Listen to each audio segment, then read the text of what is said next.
सुप्रभात बच्चों, आज हम आपकी पाठ्य पुस्तक हिंदी के पाठ 17 का अध्ययन करेंगे, जिसका शीर्षक है मुहावरे और लोकोक्तियां। तो चलिए पाठ को पढ़कर जानते हैं इनके बारे में, क्या होती हैं, किस प्रकार से व्याकरण में इनका प्रयोग होता है। पाठ को शुरू करते हैं। अध्याय 17 मुहावरे और लोकोक्तियां। सबसे पहले मुहावरे, इनके विषय में जानते हैं। मुहावरा हिंदी भाषा में अरबी भाषा की देन है। अरबी भाषा का मुहावरा शब्द हिंदी भाषा में मुहावरा हो गया है, जिसका अर्थ है अभ्यास या बातचीत। कभी कभी निरंतर प्रयोग एवं अभ्यास से कोई उक्ति विशेष चमत्कार पूर्ण अर्थ देने लगती है। इस प्रकार ऐसा वाक्यांश जो सामान्य से भिन्न किसी विलक्षण अर्थ की प्रतीति कराए और शाब्दिक अर्थ से भिन्न किसी अन्य अर्थ में रूढ़ हो जाए, उसे मुहावरा कहते हैं। तो अरबी भाषा का शब्द है जो कि मुहावरत से बना है, जिसका अर्थ अभ्यास या बातचीत होता है। तो बच्चों, कभी कभी क्या होता है, लगातार अभ्यास से या फिर हम कह सकते हैं लगातार प्रयोग करने से कोई बात, कोई वाक्यांश ऐसा अलग अर्थ देने लगता है, कोई विशेष अर्थ देने लगता है, तो वो मुहावरा बन जाता है। या हम इसकी परिभाषा के हिसाब से देखें तो कोई वाक्यांश यानी कि वाक्य का टुकड़ा अपने अर्थ से अलग जब कोई विलक्षण अर्थ देता है या फिर अपने शाब्दिक अर्थों से अलग अर्थ बताता है और किसी विशेष अर्थ के लिए रूढ़ हो जाता है, मुहावरा कहलाता है। अब आता है लोकोक्तियां क्या होती है। लोकोक्ति, लोक जमा उक्ति का सामान्य अर्थ है लोक में प्रचलित उक्ति, यानी कि जो साधारण जन भाषा में, यानी कि लोक उक्ति यानी कि जो हमारे जन साधारण में जो बातें, जो कहावतें जो प्रचलित हैं, वही लोकोक्ति है। मुहावरों की तरह ही लोकोक्ति भी मानव जाति के अनुभव की सुंदर अभिव्यक्ति है। बार बार उन्हें उस चीज का अनुभव हुआ होता है तो वह विशेष कथन क्या बन जाता है, लोकोक्ति बन जाता है। ये परंपरागत कथन है, कई परंपराओं के द्वारा इसका पालन किया जा रहा होता है। बिल्कुल तीखी उक्तियां होती हैं ये, जो कि सीधा प्रभाव डालती है सुनने वाले के हृदय पर, और ये हमारे जो प्राचीन काल के जो अनुभव है उनका परिणाम होती है और वाक्य के रूप में प्रयोग होती है। ये अंश नहीं होती, पूर्ण वाक्य होती हैं। इन्हें कहावत भी कहा जाता है। मुहावरे तथा लोकोक्तियों में अंतर, कुछ अंतर भी है, तो अंतरों को हम जानेंगे। निम्न बातों से अंतर स्पष्ट है। मुहावरा वाक्य खंड होता है, जबकि लोकोक्ति पूर्ण वाक्य होती है। वो टुकड़ा है वाक्य का, जबकि ये पूर्ण वाक्य है। मुहावरे वाक्य के बीच में प्रयोग किए जाते हैं, वाक्य का अंग बन जाते हैं। लोकोक्ति वाक्य का अंग नहीं होती, उसका प्रयोग स्वतंत्र रूप से वाक्य के अंत में उदाहरण स्वरूप दिया जाता है। तो ये वाक्य के बीच में आते हैं, वाक्य का अंग ही बन जाते हैं, लेकिन लोकोक्ति अपने आप में पूर्ण होती है। ये अलग से वाक्य के रूप में प्रयोग होती है और उदाहरण के रूप में हम इसका ज्यादातर प्रयोग करते हैं। पूर्ण इकाई होने के कारण लोकोक्ति के स्वरूप में परिवर्तन नहीं किया जा सकता, जबकि मुहावरे के शब्द वाक्य के अनुसार परिवर्तनीय होते हैं। तो मुहावरे में हम जैसे होना, होते ऐसे कर देते हैं, लेकिन लोकोक्ति वैसी की वैसी ही रहती है। कुछ प्रचलित मुहावरे यहाँ पर दिए गए अर्थ सहित और वाक्य प्रयोग भी करके दिखाया पड़ते हैं। आंखें खुलना, होश आना, परीक्षा में अनुत्तीर्ण होकर उसकी आंखें खुली हैं। अंगूठा दिखाना, देने से मना करना। गोपाल मेरा अच्छा मित्र है, परंतु जब मैंने उससे इतिहास की पुस्तक मांगी तो उसने अंगूठा दिखा दिया। आपे से बाहर होना, क्रोधित होना, छोटी छोटी बातों पर आपे से बाहर होना अच्छी बात नहीं है। इधर उधर की हाँकना, झूठी बकवास करना, उससे उससे तो कोई काम नहीं होता, बस सारा दिन इधर उधर की हाँकता रहता है। ईद का चांद होना, बहुत दिनों बाद मिलना, बहुत दिनों बाद मिले हो, अब तो तुम ईद का चांद हो गए हो। ईंट का जवाब पत्थर से देना, सख्त जवाब देना। भारतीय जवानों ने पाकिस्तान को ईंट का जवाब पत्थर से दिया। ईंट से ईंट बजाना, नष्ट भ्रष्ट कर देना। शिवाजी ने मुगलों की ईंट से ईंट बजा दी थी। उंगली उठाना, निंदा करना, दोष लगाना। उन्नति करने वालों पर ईर्ष्यालु लोग व्यर्थ ही उंगली उठाते रहते हैं। उल्टी पट्टी पढ़ाना, बहकाना। गोपाल, तुमने अंकित को ऐसी उल्टी पट्टी पढ़ाई कि वह अपने पिता से लड़ बैठा। उल्लू बनाना, मूर्ख बनाना। आजकल लोग एक दूसरे को उल्लू बनाकर अपना काम निकाल लेते हैं। उंगली पर नचाना, अपनी इच्छा के अनुसार चलाना। वह तो अपने सभी अधीनस्थों को अपनी उंगली पर नचाता है। उड़ती चिड़िया के पंख गिनना, बहुत चतुर होना। वह तुम्हारे बस में आने वाला नहीं, वह तो उड़ती चिड़िया के पंख गिन लेता है। 1 और 11 होना, संगठन में शक्ति। भारत के स्वाधीनता संग्राम से यह सिद्ध हो गया कि 1 और 11 होते हैं। एक आंख से देखना, एक समान समझना। माता पिता को अपनी सभी संतानों को एक आंख से देखना चाहिए। कंधे से कंधा मिलाना, पूरा सहयोग देना। स्वाधीनता संग्राम में सभी भारतवासियों ने कंधे से कंधा मिलाकर अंग्रेजों के विरुद्ध संघर्ष किया। काला अक्षर भैंस बराबर अनपढ़, वह अखबार भी नहीं पढ़ सकता, उसके लिए तो काला अक्षर भैंस बराबर है। कलई खुलना, रहस्य का पता चल जाना। चोरी करते पकड़े जाने पर साधु की कलई खुल गई। कमर कसना, तैयार होना। सैनिक रणभूमि में हेतु प्रस्थान के लिए कमर कस चुके थे। कान कतरना, बहुत चतुर होना। आयु में छोटा होने पर भी वह सबके कान कतरता है। कंठ का हार होना, बहुत प्रिय होना। वह तो मेरे कंठ का हार है, उसे मैं कैसे भूल सकता हूँ। कान पकना, सुनते सुनते तंग आ जाना। तुम्हारी है रोज की बकबक, सुनते सुनते मेरे तो कान पक गए हैं। कफन सिर से बांधना, मरने को तैयार होना। क्रांतिकारियों को सदैव कफन सिर से बांधकर चलना पड़ता है। खटाई में पड़ना, कुछ भी निश्चय न हो पाना। सरकार बदलने के कारण योजना क्या हो गई, खटाई में पड़ गई। खून पसीना एक करना, बहुत मेहनत करना। किसान और मजदूर खून पसीना एक करके अपना पेट पालते हैं। खरी खोटी सुनाना, बुरा भला कहना। मालिक ने नौकर की गलती पर क्रोधित होकर उसे खूब खरी खोटी सुनाई। खाक में मिल जाना, अस्तित्व मिट जाना। बाढ़ आने से कितने ही गांव खाक में मिल गए। खून खोलना, जोश में आना।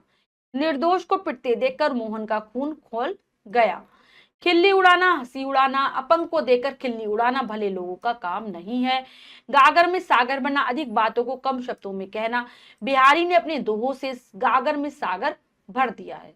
गड़े मुर्दे उखाड़ना, बीती बातों पर को फिर से सामने लाना।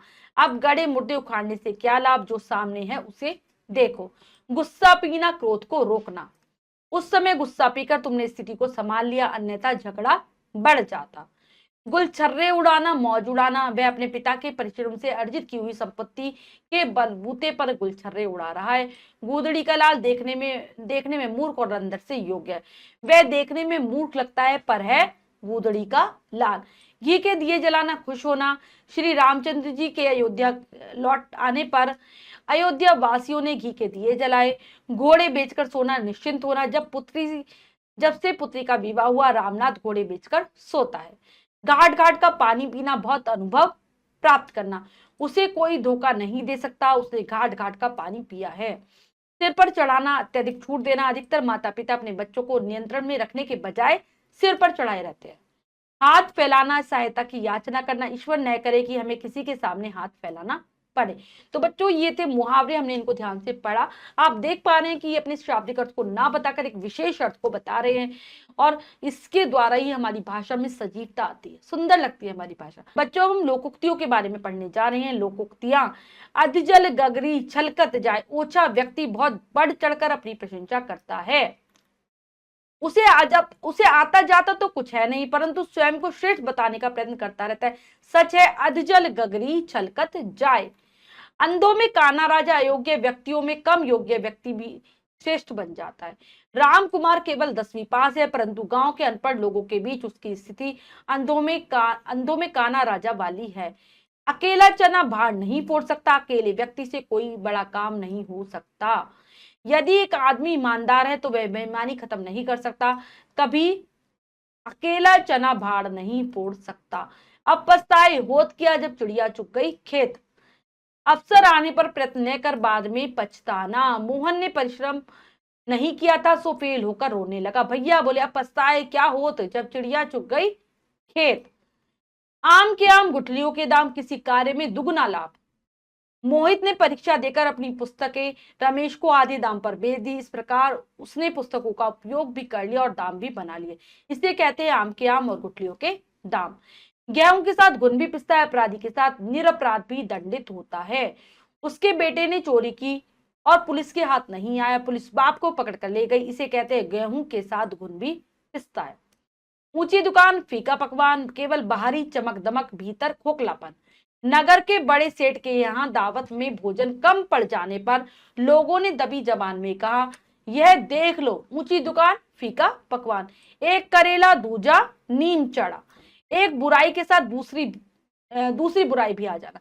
सुरेश शराब तो पहले से पीता ही था, अब जुआ भी खेलने लगा। वे इसे कहते हैं एक करेला दूजा नीम चढ़ा। उल्टा चोर कोतवाल को डांटे, अपराधी का निर्दोष पर हावी होना। रवि का खोया हुआ पेन दिनेश की जेब से मिला, चोरी साबित होने पर वह उल्टा रवि को ही दोष देने लगा। हुई ना वही बात, उल्टा चोर कोतवाल को डांटे। ऊंट के मुंह में जीरा जरूरत से बहुत कम। परिवार में खाने वाले 8 लोग हैं और कमाने वाला एक, पता नहीं चलता सारा वेतन कहाँ चला जाता है। यह तो ऊंट के मुंह में जीरा वाली बात हुई। एक पंथ दो काज, एक कार्य से दो लाभ। राजन की बारात में लखनऊ जाने पर निमंत्रण भी पूरा हो गया और लखनऊ के अनेक स्थानों की सैर भी कर ली। इसे कहते हैं एक पंथ दो काज। एक हाथ से ताली नहीं बजती। झगड़े में दोनों पक्ष कारण होते। तुम सारा दोष रवि को ही दे रहे हो कि उसने लड़ाई की। ये कैसे हो सकता है? तुमने भी तो कुछ कहा ही होगा। ध्यान रखो, एक हाथ से ताली नहीं बजती। काठ की हांडी बार बार नहीं चढ़ती। धोखा एक बार ही खाया जा सकता है। पिछली बार तो दुकानदार ने जूते की झूठी तारीफ कर उसे पहना दिए, परंतु इस बार ऐसा नहीं होगा। काठ की हांडी बार बार नहीं चढ़ती। खोदा पहाड़ निकली चुईयां। बहुत प्रयत्न करने पर भी लाभ कम होना। दीनू ने सारा दिन कड़कती धूप में काम किया, परंतु मजदूरी मिली केवल 5 रुपए। इसे कहते हैं खोदा पहाड़ निकली चुईयां। खरबूजे को देखकर खरबूजा रंग बदलता है। बुरी संगति का प्रभाव अवश्य पड़ता है। जब से नरेश कीमती लाल के साथ रहने लगा, सिगरेट पीने लगा है। किसी ने ठीक ही कहा है, खरबूजे को देखकर खरबूजा रंग बदलता है। चमड़ी जाए पर दमड़ी ना आए। बहुत कंजूस होना। कंजूस व्यक्ति के चाहे प्राण चले जाए परंतु वह पैसा खर्च नहीं करता। तभी तो कहते हैं चमड़ी जाए पर दमड़ी न जाए। चोर चोर मोसेरे भाई। समान स्वभाव के लोगों में जल्दी मेलजोल हो जाता है। लोग बड़ी मुश्किल से चोर पकड़कर थाने पर लाए, पर सिपाही ने रिश्वत लेकर चोर को छोड़ दिया। आश्चर्यचकित लोग बोल उठे, चोर चोर मोसेरे भाई। चिराग तले अंधेरा, अपनी बुराई न दिखना। नेताजी स्वयं एक समाज सुधारक की बात कर रहे हैं। उनका बेटा कितना बड़ा चोर है। इसे कहते हैं चिराग तले अंधेरा। जिसकी लाठी उसकी भैंस। शक्तिशाली की ही जीत होती है। वर्तमान युग में अपराधी बिना किसी जनाधार के अवैध रूप से तथा बाहुबल के आधार पर चुनाव जीत जाते हैं। इसे कहते हैं जिसकी लाठी उसकी भैंस। जल में रहकर मगर से बैर। आश्रय देने वाले से बैर करना।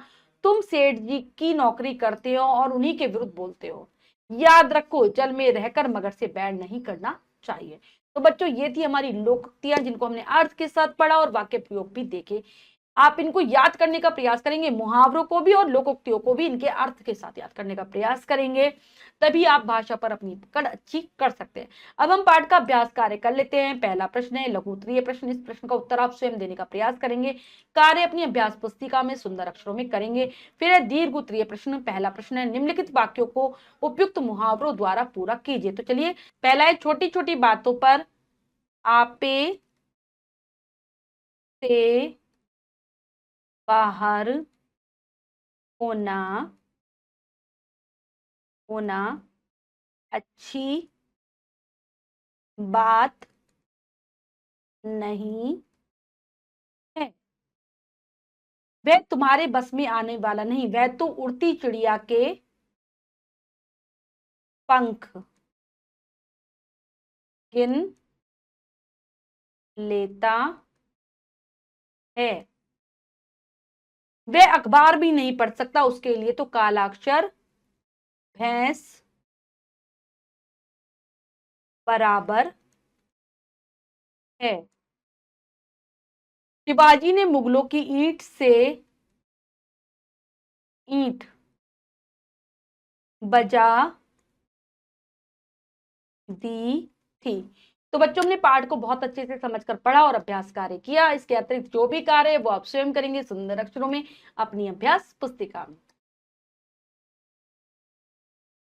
बच्चों, आज हमने पाठ के माध्यम से मुहावरे और लोकोक्तियों के विषय में जाना। आशा करती हूँ ये पाठ आप बहुत अच्छे से समझ गए होंगे।